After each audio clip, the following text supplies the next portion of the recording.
Hello everyone, welcome back to my channel. उम्मीद करती हूँ कि आप सभी अच्छे होंगे। तो जैसे कि आप जानते हैं कि पिछली क्लास में हमने कबीरदास की साखी सदा साशी बूट को अंक की सप्रसंग व्याख्या की थी। तो अगर आप में से किसी ने वो क्लास अटेंड नहीं करी थी तो आप वो क्लास अटेंड कर सकते हैं। आपको इसी क्लास की प्लेलिस्ट में वो वीडियो मिल जाएगी जहां से आप क्लास अटेंड आसानी से कर सकते हैं। तो आइए बिना किसी देरी के आज की क्लास शुरू करते हैं। आज की जो क्लास है उसमें हम जो आगे की कबीरदास की साखी है सार ग्राही को अंग, उनकी सप्रसंग व्याख्या करेंगे। तो आइए बिना किसी देरी के आज की क्लास शुरू करते हैं।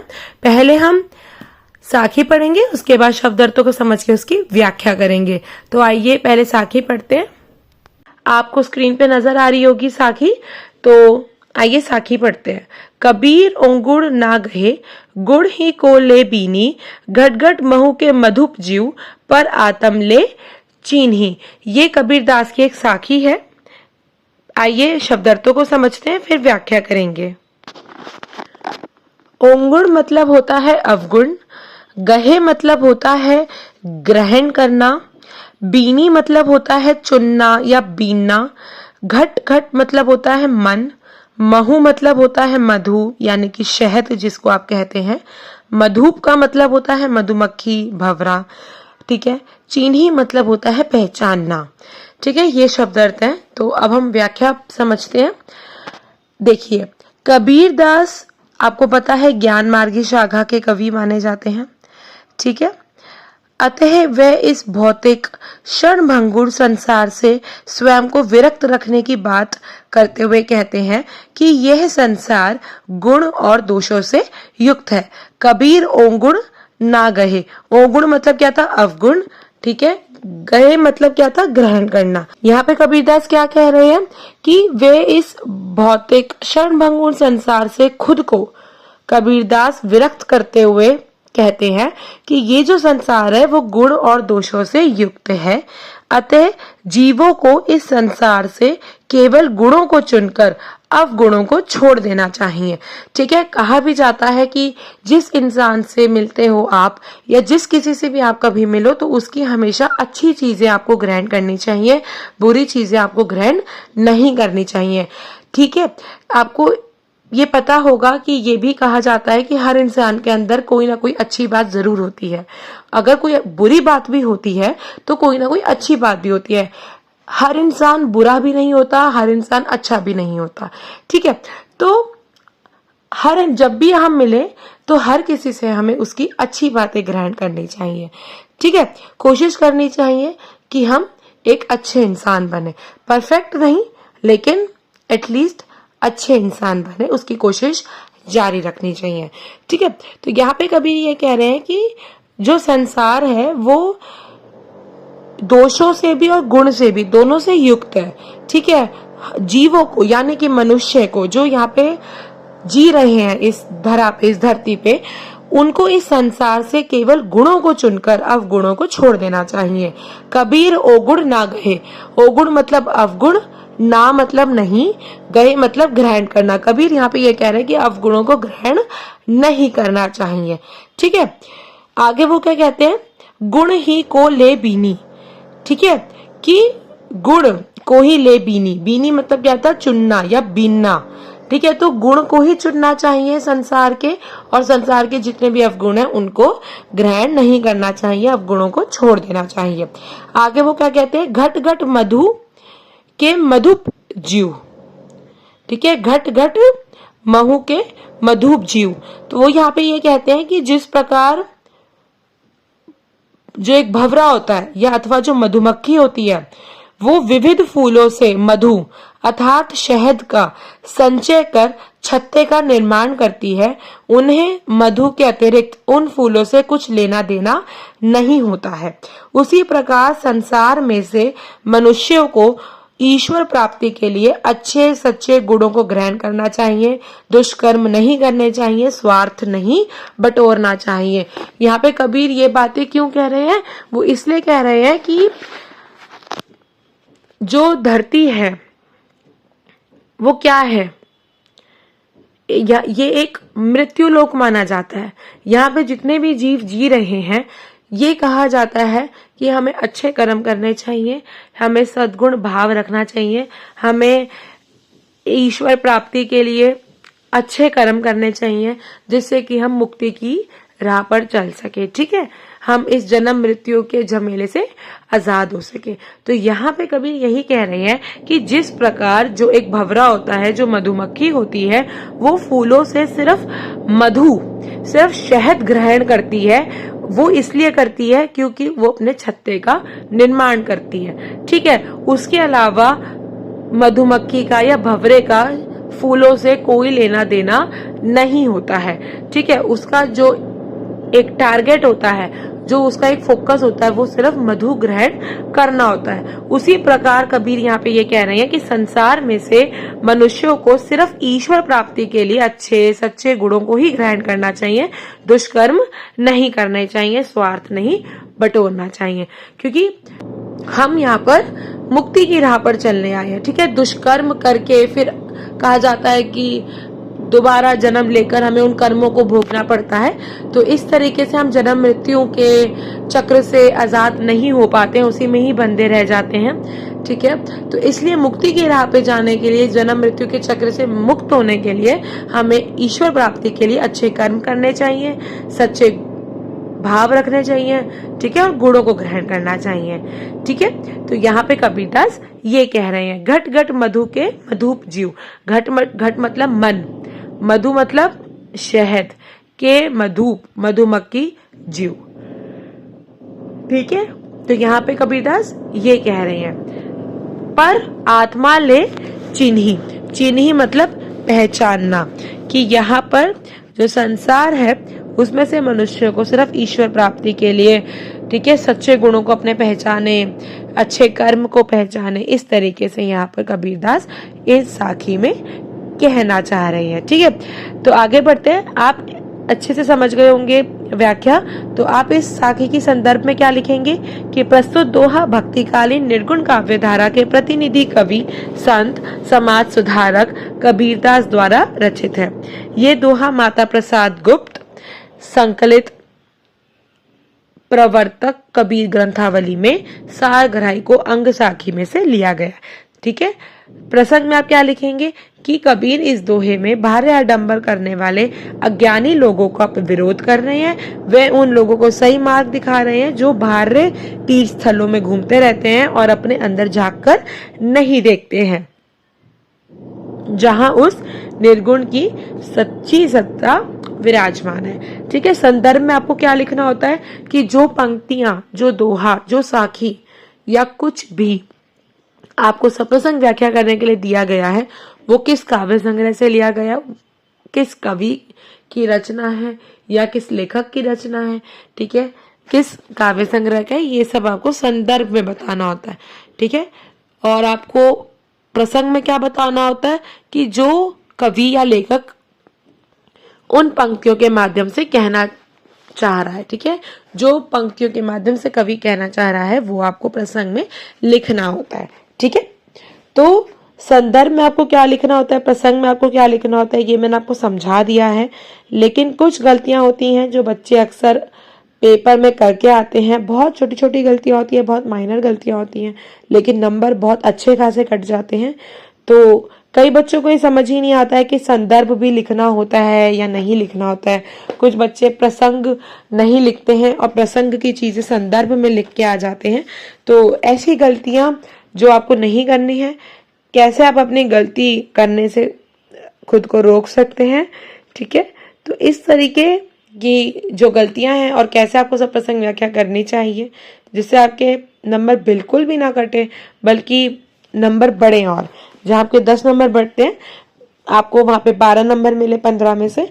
तो ऐसे पॉइंट्स मैंने आपको एक क्लास में समझा रखे हैं। उस क्लास का जो लिंक है वो आपको इसी वीडियो की डिस्क्रिप्शन बॉक्स में मिल जाएगा। वहां से जाके आप देख सकते हैं कि कैसे आपको सब प्रसंग व्याख्या करनी चाहिए अपने एग्जाम में भी और अपने असाइनमेंट के लिए भी। ठीक है, तो वहां से आपको आसानी से सब कुछ समझ आ जाएगा।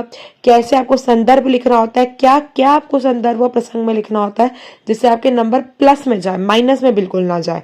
ये नहीं कि संदर्भ में बस आप लिखकर आ गए कि इस कवि की रचना है और इस काव्य संग्रह का, नहीं। आपको क्या क्या और चीजें संदर्भ में मेंशन करनी चाहिए, क्या क्या चीज आपको प्रसंग में लिखनी चाहिए, कैसे आपको विशेष तैयार करना होता है, विशेष में आपको कैसे भाव सौंदर्य लिखना होता है, कैसे आपको शिव सौंदर्य लिखना होता है, ये सभी बातें मैंने उस क्लास में डिस्कस करी हैं। तो वो क्लास आप इस डिस्क्रिप्शन बॉक्स में जाकर लिंक आपको मिल जाएगा, वहां से आप आसानी से क्लास को देख सकते हैं। ठीक है, आगे बढ़ते हैं। संदर्भ में आपको समझ आ गया कि आपको क्या लिखना है, प्रसंग में आ गया समझ, व्याख्या आपको समझ आ गई है। विशेष में आप क्या लिखेंगे कि दोहा छंद है, कबीर ने अपने दोहों को साखी कहा है। दोहे जो होते हैं वो 2 पंक्ति के होते हैं, तो कबीर ने अपने दोहों को साखी कहा है, जो ज्ञान की आंख है। राजस्थानी शब्दावली की प्रधानता है, कबीर की भाषा सदुकड़ी है। ठीक है, प्रबोधन शैली है, घट घट में पुनरुक्ति अलंकार है, मधुप ज्यों में उत्प्रेक्षा अलंकार है। ठीक है, कबीर निर्गुण ब्रह्मा के साथ साथ जगत की सत्यता भी स्वीकार करते हैं। यहाँ ये बताने की चेष्टा की गई है कि मनुष्य को जीवन में अच्छे कार्य करके गुण ग्रहण करने चाहिए। ठीक है, कबीर दोहे के छोटे क्लेवर में बड़ा अर्थ भरने का गुण रखते हैं, यानी कि कम शब्दों में गहरी बात कहने का साहस रखते हैं। ठीक है, तो ये सब आप विशेष में लिखेंगे। ठीक है, तो आगे बढ़ते हैं अगली साखी के पास। तो ये जो साखी है वो भी सारग्राही को अंक से ही ली गई है। तो पहले हम साखी पढ़ेंगे, उसके बाद शब्दार्थ को समझ के व्याख्या करेंगे। बसुधा बन बहु भांति है, फूल्यो फलच्यो अघात, मिष्ट सुबास कबीर गही, विषम कहे की ही साध। बसुधा मतलब धरती, बहु मतलब बहुत, भांति मतलब प्रकार, फूल्यो मतलब फूला हुआ या खिला हुआ, अगाध मतलब अपार, मिष्ट मतलब मीठी, सुभाष मतलब खुशबू या सुगंध, गही मतलब पकड़ना, विषम मतलब उल्टा, की ही मतलब क्यों, साध मतलब साधना या ग्रहण करना।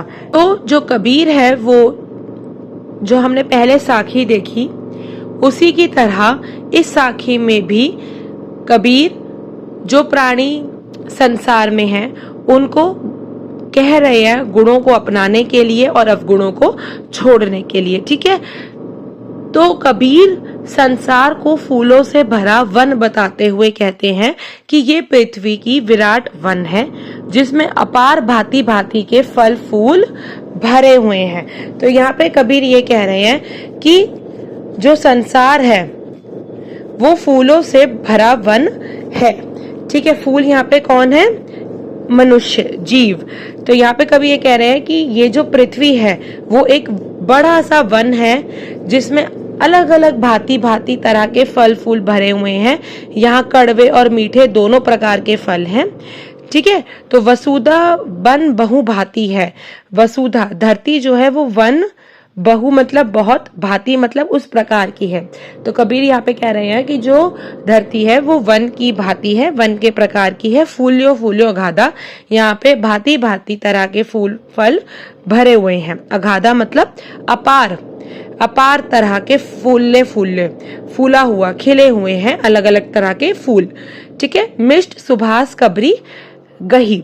तो यहाँ पे आगे वो ये कहते हैं कि यहाँ पर मिष्ट मतलब मीठी, सुभाष मतलब खुशबू सुगंध। ठीक है, तो यहाँ पे कभी ये कह रहे हैं कि यहाँ कड़वे और मीठे दोनों प्रकार के फल हैं, सामान्य और सुगंधित फूल हैं, और व्यक्ति को यहाँ से मीठे फल और सुगंधित फल चुनने चाहिए।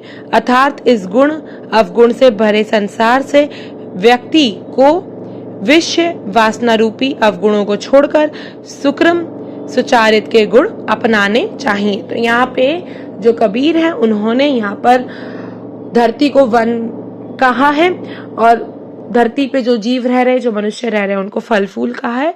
तो वो यहाँ पे कह रहे हैं कि वन की तरह ही संसार में भी कड़वे और मीठे दोनों प्रकार के फल हैं। हमें क्या करना चाहिए, हमें सामान्य सुगंधित जो फूल है, व्यक्तियों को मीठे फल सुगंधित फूल चुनने चाहिए। ठीक है, मीठे फल और सुगंधित फूल चुनने चाहिए। ठीक है, अर्थात इस गुण अवगुण से भरे संसार से व्यक्ति को विषय वासना रूपी, ठीक है, अवगुणों को छोड़कर सुचारित जो गुण है, जो सुकर्म जो गुण है, उनको अपनाना चाहिए। ठीक है, विषम कहे की ही साध।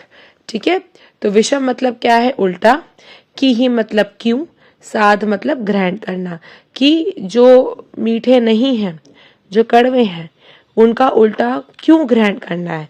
मीठे का उल्टा क्या होता है? कड़वा। तो यहाँ पे क्यों ग्रहण करना है? विषम कहे की ही साध। ठीक है, तो यहाँ पे कबीर एक तरह से पिछली ही साखी की तरह ये कह रहे हैं कि जो सज्जन है, जो प्राणी है, जो जीव है, उनको संसार में से केवल गुणों को अपनाना चाहिए, अवगुणों को छोड़ने की बात कबीर इस साखी में भी करते हैं। संदर्भ में आप क्या लिखेंगे? संदर्भ में आप वही लिखेंगे जो पिछली साखी में मैंने बताया। प्रस्तुत दोहा भक्तिकालीन निर्गुण काव्यधारा के प्रतिनिधि कवि संत समाज सुधारक कबीरदास द्वारा रचित है। ये जो दोहा है वो माता प्रसाद गुप्त द्वारा संकलित प्रवर्तक कबीर ग्रंथावली के सारग्राही अंग से लिया गया है। प्रसंग में भी आप वही लिखेंगे कि जो कबीर है वो इस दोहे में भार्य आडंबर करने वाले अज्ञानी लोगों का विरोध कर रहे हैं। ठीक है, वह उन लोगों को सही मार्ग दिखाने का प्रयास कर रहे हैं जो भार्य तीर्थ स्थलों में घूमते रहते हैं और अपने अंदर झांक कर नहीं देखते, जहां पर वो निर्गुण सत्ता जो है, जो ईश्वर है, वो विराजमान है। ठीक है, व्याख्या भी आपको समझ आ गई अच्छे से कि यहाँ पर वन को, संसार को वन का प्रतीक माना गया है, मनुष्य को फल और फूल का प्रतीक माना गया है। ठीक है, विशेष में आप क्या लिखेंगे कि दोहा छंद है, कबीर ने अपने दोहों को साखी कहा है जो ज्ञान की आंख है, राजस्थानी शब्दावली की प्रधानता है, कबीर की भाषा सुदुखड़ी है, छंद में गीयता है, लयात्मकता है, प्रबोधन शैली है, बिंबात्मकता है, प्रसाद गुण है। कबीर दोहे के छोटे क्लेवर में बड़ा और अर्थ भरने का गुण रखते हैं। ठीक है, वसुधा बन बहु फूल्यो फल्यो कहे की ही में अनुप्रास अलंकार है। संसार के संबंध में विधि निषेध का ज्ञान दिया जा रहा है। ठीक है, तो ये आप सब विशेष में लिखेंगे। शिल्प सौंदर्य में आपको क्या लिखना होता है? बेसिकली जो ग्रामर रिलेटेड है, मुहावरे, कौन से अलंकारों का प्रयोग किया गया, ये सब आपको बताना होता है। भाव में आपको भाव बताने होते हैं। ठीक है, तो आपको कैसे अपनी सप्रसंग व्याख्या अच्छे से करनी होती है ये मैंने आपको बता दिया है कि उसका क्लास का लिंक आपको इस वीडियो के डिस्क्रिप्शन बॉक्स में मिल जाएगा, वहां से आप आसानी से देख सकते हैं और आप कभी भी उस वीडियो को देखने के बाद सप्रसंग व्याख्या में कभी कोई गलती नहीं करेंगे। और ये मैं दावे के साथ कहती हूँ कि अगर आपकी सप्रसंग व्याख्या अच्छे से हुई होगी, क्योंकि पहला क्वेश्चन सप्रसंग व्याख्या का आता है एग्जाम में, अगर आप वो अच्छे से करके आएंगे, प्रैक्टिकली अच्छे से उसको हैंडल करके आएंगे, कई बच्चे संदर्भ नहीं लिखते, कई बच्चे प्रसंग नहीं लिखते, कई बच्चों को समझ ही नहीं आता कि विशेष कैसे लिखा जाता है। अगर आपका सप्रसंग व्याख्या का प्रश्न अगर पेपर में अच्छा हो जाता है तो आप समझ लीजिएगा कि आपका जो आधा पेपर है वो अच्छे से हुआ है। ठीक है, तो जरूर आप इस वीडियो को देखिएगा। तो फ्रेंड्स, अगली वीडियो में हम अगली साखी की सप्रसंग व्याख्या करेंगे। अगली साखी का जो नाम है वो है संग्रथाई को अंग की सप्रसंग व्याख्या। ठीक है, तो मैं उम्मीद करती हूँ आपको अच्छे से समझ आ गया होगा। अगर आपको ये वीडियो अच्छी लगी हो तो जरूर आप इस वीडियो को लाइक कीजिए, अपने फ्रेंड्स और क्लासमेट्स के साथ इसको शेयर कीजिए और ऐसे ही हिंदी रचनाओं से जुड़े महत्वपूर्ण प्रश्नों के लिए और उनकी व्याख्याओं के लिए जो आपके पेपर के लिए बहुत ज्यादा महत्वपूर्ण है, PYQ उसको देखकर ही मैं बताती हूँ, तो उसके लिए आप इस चैनल को जरूर सब्सक्राइब कीजिए, सपोर्ट कीजिए इस चैनल को। ठीक है, इस चैनल पे वही समझाया जाता है जो कि पेपर में इतने टाइम से आ रहा होता है। ठीक है, और वो भी आसान शब्दों में, कम शब्दों में गहरी बात। ठीक है, तो जरूर इस चैनल को सपोर्ट कीजिए, थोड़ी मोटिवेशन मिलती है जब आप चैनल को सपोर्ट करते हैं। ठीक है, तो फ्रेंड्स, मैं इस चैनल पे बुक रिकमेंडेशंस, बुक रिव्यूज भी लाऊंगी और मैं ला भी रही हूँ।